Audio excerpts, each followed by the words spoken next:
Hey y'all, it's your girl Mika J, and I just wanted to talk to you all about if you're thinking about starting your own small business.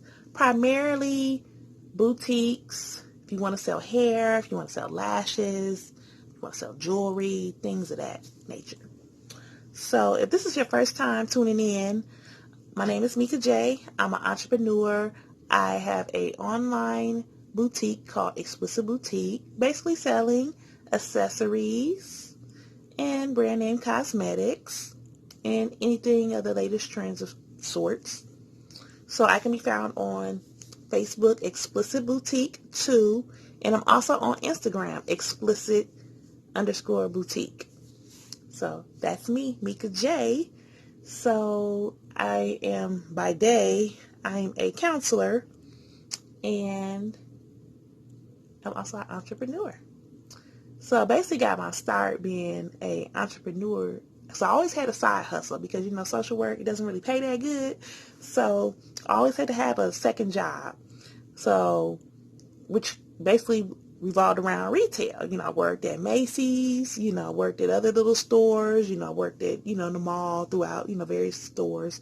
And so my longest stint in retail was working at Macy's. And so I used to work in the juniors department, and I worked in juniors, I worked in misses, and I worked in shoes and intimates. Pretty much I worked all over the store, but the areas that I just said, those were my primary areas.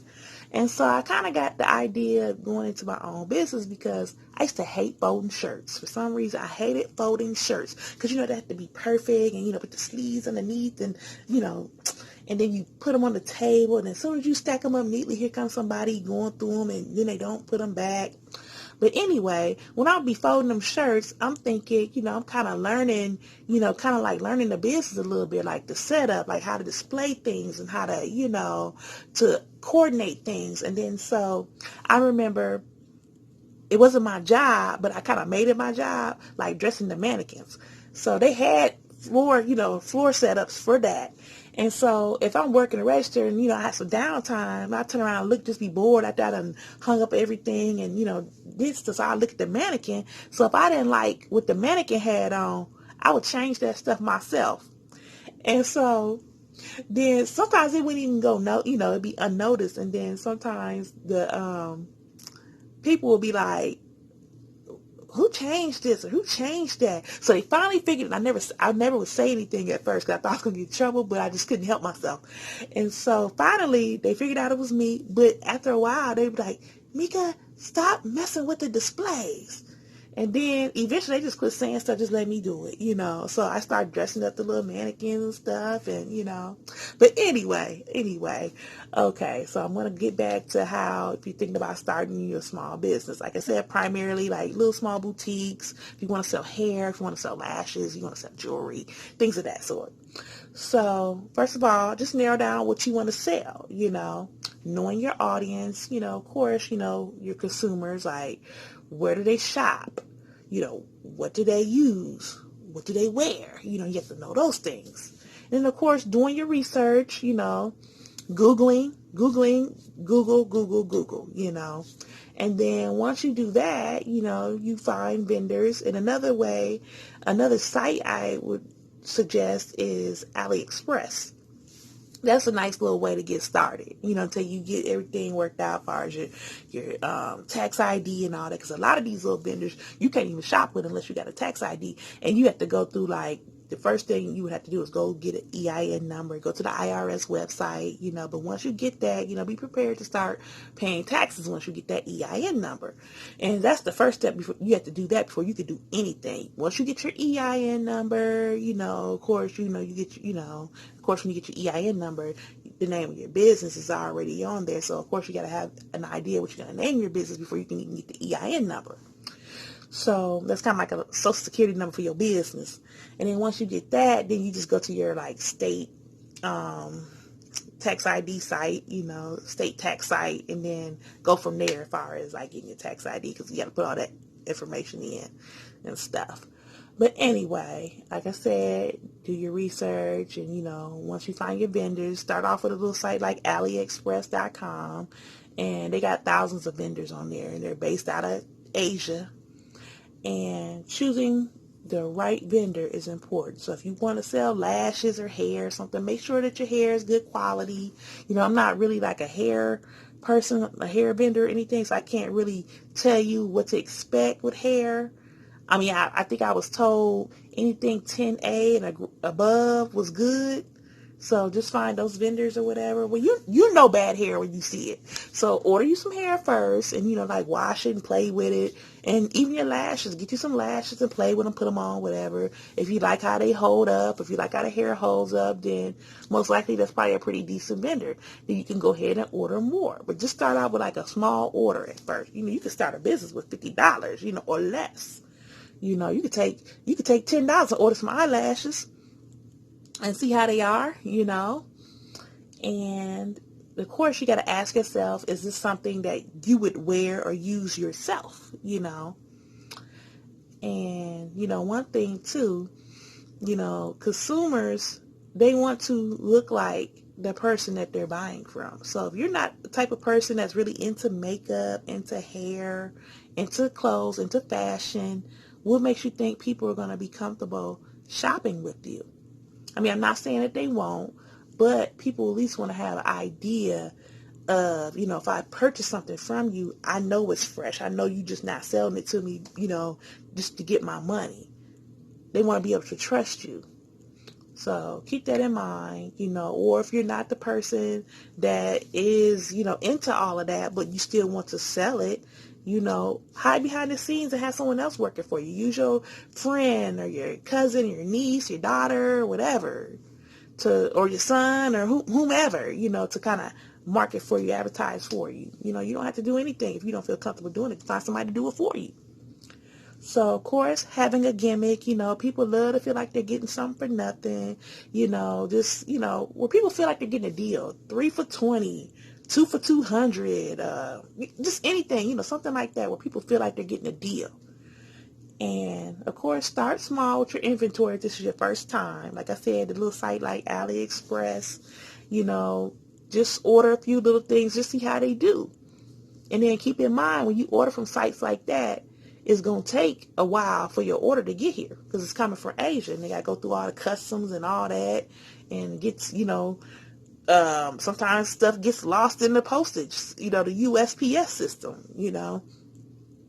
I'm not going to say lost, but, kind of held up, kind of stuff moves around.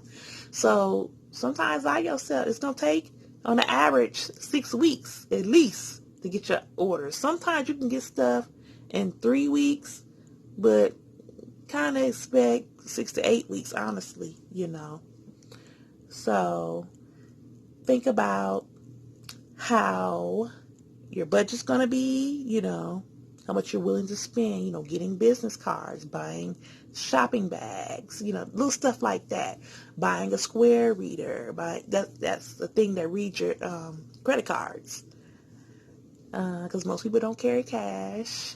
And then also, and other supplies you may need, clothing hangers, things like that. Then you got to, of course, think about how you're going to advertise. In this day and age, social media is the answer. Not too many people read newspapers anymore. Everybody reads things online. So putting an ad in the paper, not really, unless you live in Mayberry or something like that. But most people read stuff online, read the paper online. So online, you can pass out flyers if you want to, but social media, it gets the message out quicker. And if you want to get business cards and things like that, Vistaprint.com, that's a pretty good site to get your business cards from. Let's see. Then you have to decide if this is going to be a side hustle or you're going to go full force with this. It's up to you. The beauty of entrepreneurship is the sky is the limit on how much money you can make. It's up to you. So that's the beauty about having your own business. So also, what goals do you have in mind for your business? Are you just going to be okay with just doing online sales and just shipping, or just, just being local? Do you want a storefront? Do you want to be a pop-up vendor? Just kind of give yourself an idea of what your goal is for your business. And then another thing, don't expect others to help you. I don't know, just kind of like I don't know. It's like an unwritten rule. Other people are not going to be too willing to help you. You got to do your own research, lots of Googling, and once you get a tax ID, then you can find more vendors and stuff. But pretty much, you pretty much got to do your own research. Most people won't even have this conversation with you, but if they do, they're not going to tell you who their vendors are. It's kind of like asking the weed man who he get his weed from. It's kind of, I don't know. It's just, you just kind of got to do your research. Start with Aliexpress. I'll say that, and then create a business page. Keep that separate from your personal page. You don't want anything that you put on your personal page to affect your business. Buy your own website domain. I would suggest like a site like GoDaddy.com. That's a pretty good site. You can buy a domain as low as $1, depending on what your name is, I'm not too, I don't know. I'm not too crazy about Big Cartel, those sites like that. Because to me, I don't know, it just kind of sound, I don't know. I don't want to say ghetto, because when you type in diva style bigcartel.com, get your own domain. That way you could be divastyle.com versus big cartel, or something like that. And I'm not hating on them. I'm just saying, just that's something to think about. So, if you're thinking about starting a small business, these are just some tips. Now, I'm talking about primarily like little boutiques. If you want to sell hair, lashes, jewelry, things of that nature. So that's what I'm talking about when I'm giving you tips on if you're thinking about starting a small business. So what I'm saying is not law. I'm just saying, will work for me. So, so hopefully this information, you can benefit from. So just wanted to thank you all for tuning in. It's your girl, Mika J. Holler.